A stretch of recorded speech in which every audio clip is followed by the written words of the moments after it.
Muito bem, a gente vai começar o programa chamando o Wellington Arruda, advogado, mestre em Direito pelo IDP. Wellington, muito obrigado aqui pela presença, Wellington.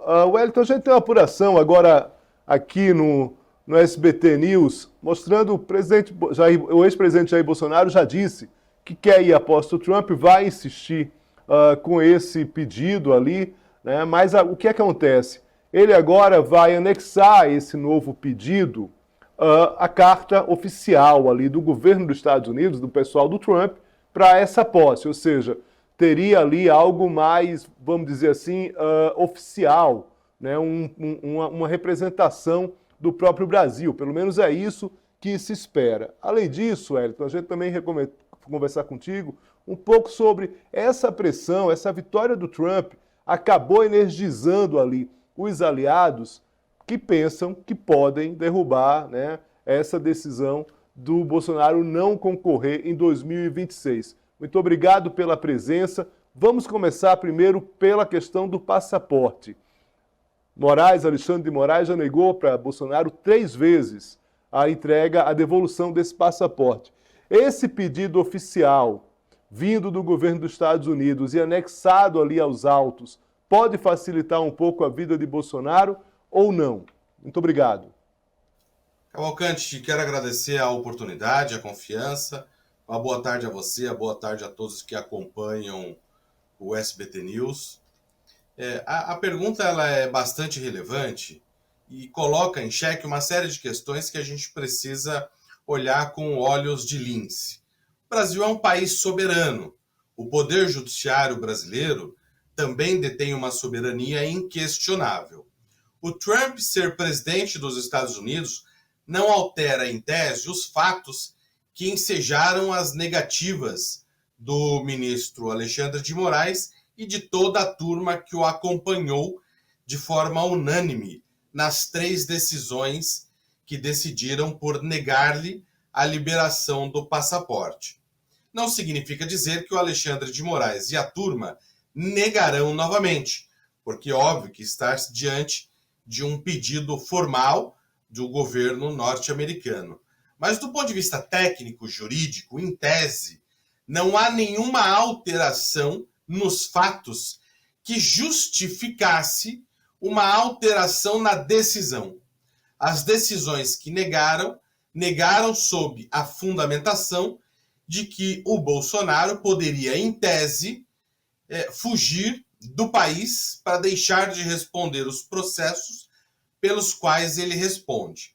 Isso é questionável. O Bolsonaro e a sua defesa técnica, de forma bastante acertada, alegam que isso é uma elucubração das forças policiais, que ele jamais demonstrou qualquer forma que ensejasse perigo de fuga do país, e o Supremo Tribunal Federal, por sua vez, entendeu que sim, que as indicativas de eventual fuga do país estavam presentes, e essas foram as motivações que ensejaram a negativa. Então, do ponto de vista jurídico técnico, em tese, não há nada que altere estes fatos que justificaria, em tese, uma alteração da decisão do ministro e da turma que nega veementemente a devolução do passaporte do Jair Bolsonaro. Por outro lado, a gente tem que observar que se o Bolsonaro quisesse realmente fugir do Brasil, ele não precisa de passaporte. Existem centenas de milhares de quilômetros fronteiriços que permitiria a sua fuga do Brasil, inclusive para a Argentina, cujo presidente da República é amigo do ex-presidente Bolsonaro e de toda a sua família, né? Tudo bem. A gente vai para o segundo ponto, que é a questão sobre Bolsonaro tem aí uma tentativa de aliados. Isso já vem sendo falado antes mesmo, né, dessa vitória do Trump. E aí te pergunto o seguinte, Wellington, essa vitória do Trump, e muito se fala, e a gente sabe, é bom a gente contextualizar um pouco aqui a questão, porque é importante isso. A gente teve um clima na eleição de 2022 muito tenso, né? Foi talvez ali um momento da história política brasileira nos últimos tempos, e eu estou falando aí de impeachment de Collor, impeachment de Dilma, enfim. Um período, um momento muito tenso. E um momento, claramente, ali, que o próprio, na época, presidente Bolsonaro, hoje ex-presidente, estava claramente ali criticando o próprio sistema eleitoral brasileiro, né, em determinado momento. Chegou a um ponto de apuração nossa aqui, naquele momento, em 2022, a embaixada norte-americana, tanto no primeiro quanto no segundo turno, deixar pronta uma nota chancelando o sistema eleitoral brasileiro. Os americanos, entretanto, não fizeram só isso. Os americanos tiveram conversas, a diplomacia norte-americana, na época, chefiada, ainda hoje chefiada, pelo Biden, um democrata. Chegou a fazer acenos para os militares brasileiros dizendo, olha, aqui a gente não vai aceitar caso tenha uma virada de mesa com apoio dos militares. Então a gente sabe que essa questão jurídica da própria justiça também tem aspectos ali políticos, evidentemente. E teve claramente ali uma ação da diplomacia norte-americana nesse caso. A partir de janeiro, se muda o jogo, Trump assume, vai ter o comando, inclusive, da sua própria diplomacia. Próximo embaixador brasileiro será um embaixador já do governo Trump, ou seja, com ali as políticas de relações internacionais do governo Trump. Te pergunto o seguinte, e isso faz com que aliados bolsonaristas, todos esses elementos que eu estou dando aqui, faz com que alguns aliados bolsonaristas acreditem que pode ter uma reversão em relação a essa proibição de Bolsonaro disputar as eleições em 2026. Você acha que há hoje, dentro do STF, ou pode haver dentro do STF, não, do TSE, desculpe, uma mudança de rumo a partir de uma própria mudança da política internacional, ou isso é história de quem está apoiando ali diretamente o Bolsonaro? Léo, o sistema de justiça brasileiro ele é um sistema muito parrudo, muito forte, muito consistente. E muito dificilmente qualquer política externa, seja dos Estados Unidos ou de outro ente, outro Estado-nação, vai influenciar nas decisões que já foram tomadas em território nacional. O Tribunal Superior Eleitoral, invariavelmente chancelado pelo Supremo Tribunal Federal, não vai adotar decisões diversas daquelas que já são precedentes e que vêm sido tomadas diuturnamente no nosso sistema de justiça em decorrência de eventuais políticas externas diversas da que hoje nós temos. Eu não quero crer que os ministros do Tribunal Superior Eleitoral se deixem levar por falácias ou qualquer situação que incorra em rompimento com a nossa soberania. O Brasil é um país soberano, tem colocado a sua força a cada dia que passa, e dificilmente a vitória do Donald Trump vai ter alguma influência nas decisões que já foram proferidas pelo Tribunal Superior Eleitoral. E essas decisões, por sua vez, dificilmente terão modificações em âmbito do Supremo Tribunal Federal, que invariavelmente se manifesta em sentido de corroborar para aquelas decisões que já foram adotadas.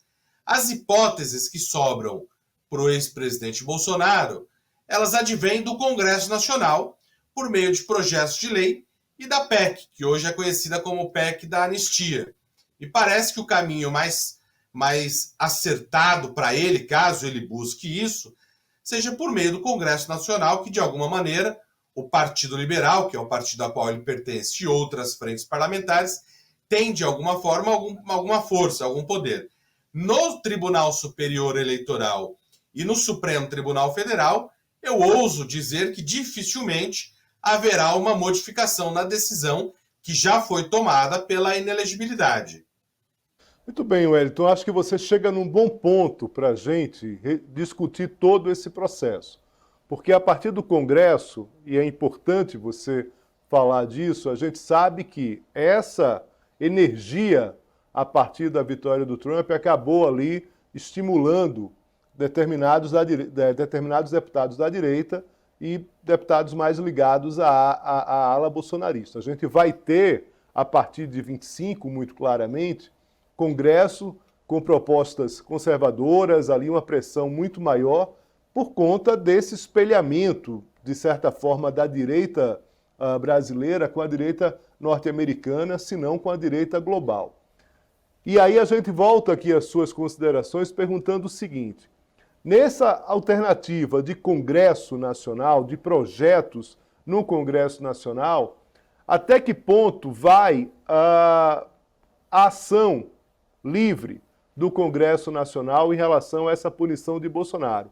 Eu digo isso porque, mesmo que os parlamentares bolsonaristas consigam, não está claro que vão conseguir, ao contrário, essa vitória do Trump é claro que dá força a essa base eleitoral. Bolsonaro, de alguma forma, até a eleição do Trump, ele estava sem expectativa de poder, né? Agora, de alguma forma, ele, pelo menos entre esses aliados, queiram sonhadores ou não, sejam sonhadores ou não, ele tem essa expectativa de poder.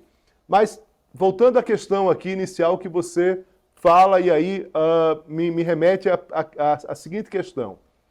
Esse avanço no Congresso em relação a uma anistia de Bolsonaro, a um projeto de anistia dos golpistas do 8 de janeiro, de anistia do Bolsonaro, ou de chancelar, vamos dizer assim, as penas, as ações contra o presidente Bolsonaro, elas não iriam ser judicializadas e aí não iriam para o Supremo, e aí o Supremo pode, em determinado momento, considerar esse ato do Congresso inconstitucional, ou dentro dos próprios projetos isso pode avançar e de fato virar uma regra para que o Bolsonaro ganhe a anistia.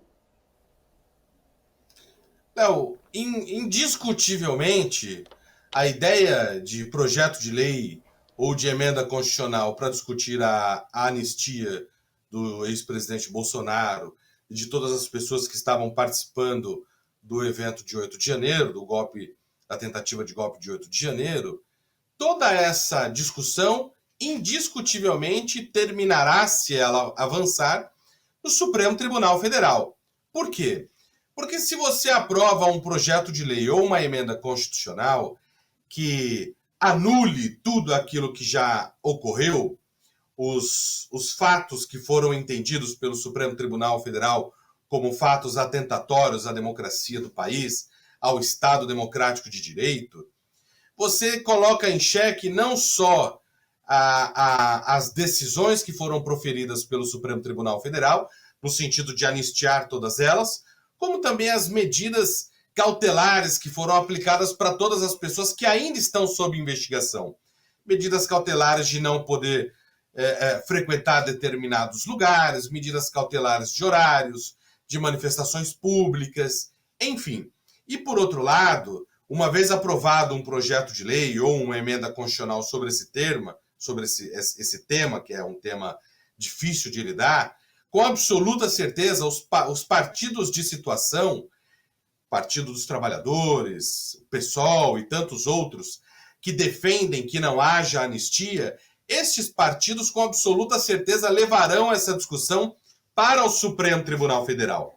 E aí o Supremo Tribunal Federal, por sua vez, como ele hoje tem o direito, como diz o ministro Barroso, tem o direito de errar por último, vai ser a última voz, no sentido de que a lei que foi aprovada sobre a anistia é constitucional ou não, e o projeto de emenda constitucional também se tem validade ou não.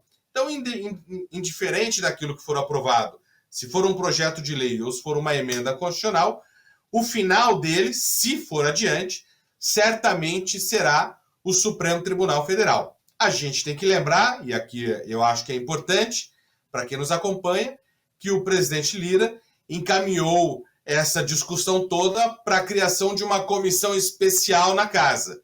E todos nós que acompanhamos Brasília sabemos que quando a gente não quer que algo ande, a gente cria uma comissão especial que vai ficar debatendo esse tema por um período que pode não ter fim. Então, dificilmente é um tema que vai para frente. Muito embora, a partir de 1º de janeiro, com uma força política, pelo menos de discurso, muito mais forte, há uma chance de tirar da comissão especial e levar para a CCJ. Mas isso ainda é uma chance muito pequena de acontecer. Então, eu acho que, do ponto de vista das alterações do Supremo Tribunal Federal, das decisões do TSE, o Bolsonaro tem pouquíssimas chances, e as chances de vencer um projeto de lei sobre anistia ou um projeto de emenda constitucional também que verse sobre anistia tem se mostrado cada vez mais fraca, embora, volto a dizer, o Partido Liberal e os partidos que formam a base do ex-presidente Jair Bolsonaro hoje têm muito mais força no Congresso Nacional do que no sistema de justiça. Muito bem, Wellington Arruda, muito obrigado aqui pela presença, espero encontrá-lo, já fica convite aqui para que a gente fale contigo outras vezes aqui no Poder Expresso. Muito obrigado pela clareza, a gente vai se ver. Muito obrigado, um forte abraço, boa tarde, bom trabalho. Obrigado, Léo, boa tarde a você e a todos aqueles que estão te acompanhando aí. Sucesso no programa.